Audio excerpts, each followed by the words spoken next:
Russian President Vladimir Putin turned 70 on Friday. In the last 23 years, we have seen many avatars of the president. There was Putin, the statesman, one who was rubbing shoulders with world leaders. There was Putin, the strongman, often showcasing his karate skills in public. Believe it or not, there was even a soft side, Vladimir Putin with puppies. Or the Russian president swimming with dolphins. But diplomatic, flamboyant or soft, there is no doubt that Vladimir Putin is the Czar of Russia. He started his career in the Soviet era as a spy and was posted to East Germany. After the fall of the Berlin Wall, he returned to his home in St. Petersburg. Soon after, Putin joined the political establishment, and since then, he has climbed his way up to Russia's top job.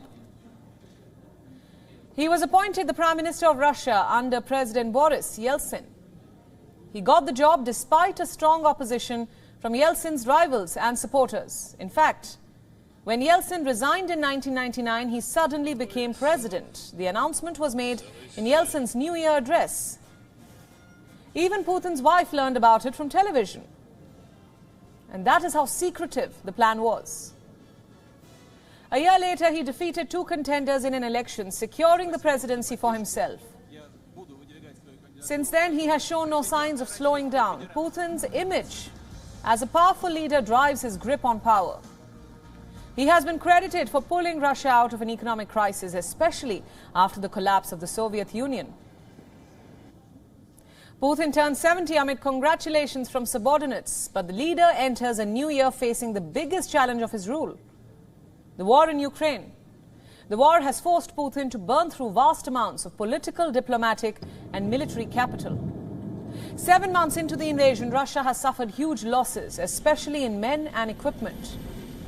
It has also lost a lot of territory to Ukraine. Even normally loyal Kremlin allies have denounced the failings of the military, though they are yet to criticize the president himself.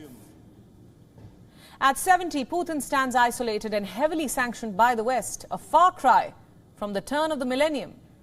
This was when the fresh-faced leader promised friendship and cooperation with the West. On the other hand, his popularity at home seems untouchable. Russians are grateful for their relative prosperity. Even with the protests, they laud Moscow's return to the world's top table. Last week, the Russian president was interacting with teachers. Here he stressed on the important episode from history, an 18th century peasant revolt against Empress Catherine the Great. Putin blamed this on the weakness of central authority in the country. Remember, this is coming from a man who has dominated Russia for more than 2 decades. But to many, it sounded like a lesson that he has taken to heart. Faced with the possibility of rebellion, the ruler needs to be both strong and vigilant as of now. Владимирович Путин. Страну приведет к разгрому и ужасному.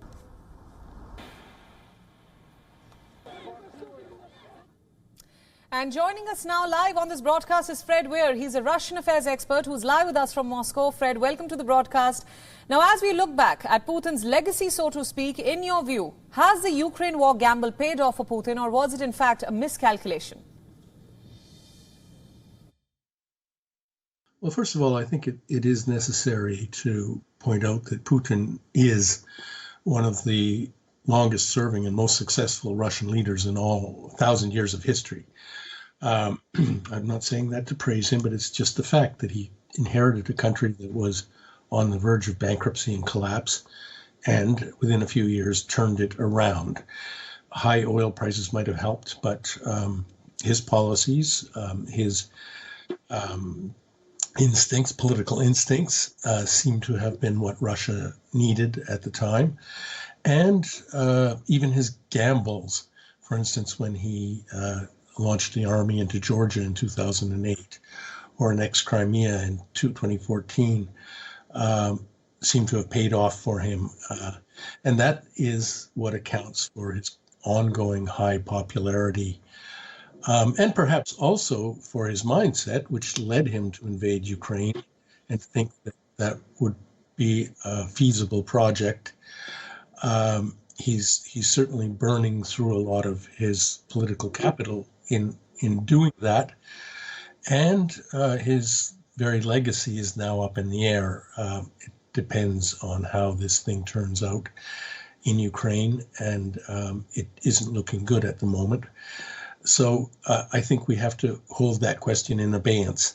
How this turns out will be determined to a very great extent how Putin's legacy is viewed by Russians. I know he's hated in the West. We're talking about how Russians view it. Fred, what are the Russian president's biggest challenges as of now? He has, from the very beginning, well, not from the beginning, at the beginning, he hoped for reconciliation with the West, for partnership with the West. He had a whole set of policies, but he did turn against the West rather quickly. And he has locked Russia into a policy that is really at odds, certainly with that of Washington. He is now regarded even as a bigger adversary than China in Washington circles, and he's largely done that.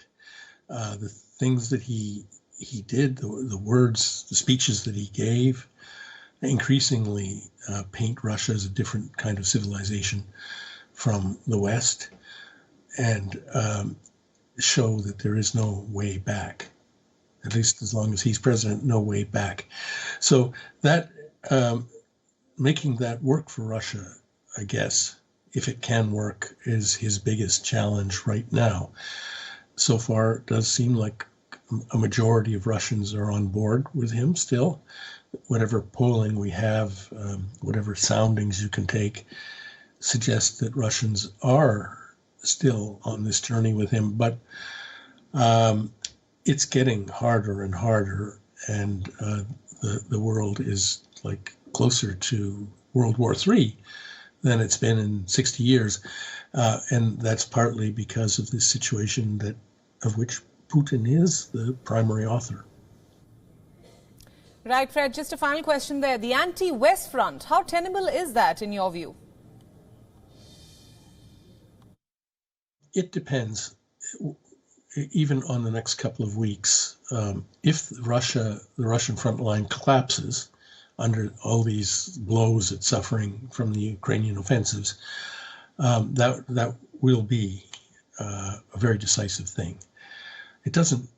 My instincts don't suggest that it's going to collapse, and if it doesn't, if they hold the lines, it's quite likely that, well, the mud season will set in, so the war will go into suspension for all intents and purposes until December, January. And at that point, these Russian recruits, 200,000, 300,000 of them, will come trained and armed and more or less double Russian forces down there. And then you'll have a new war. I don't know how that's going to go. I'm not a clairvoyant, and but I don't think, unless it ends in the next couple of weeks, which will probably be the end of Putin. If that doesn't happen, then it's going to go on a long time, and the outcome is uncertain. Right, Fred. Thanks so much for all those insights. Thanks for joining us on WION Fineprint at this hour. WION World is now available in your country. Download the app now and get all the news updates on the move.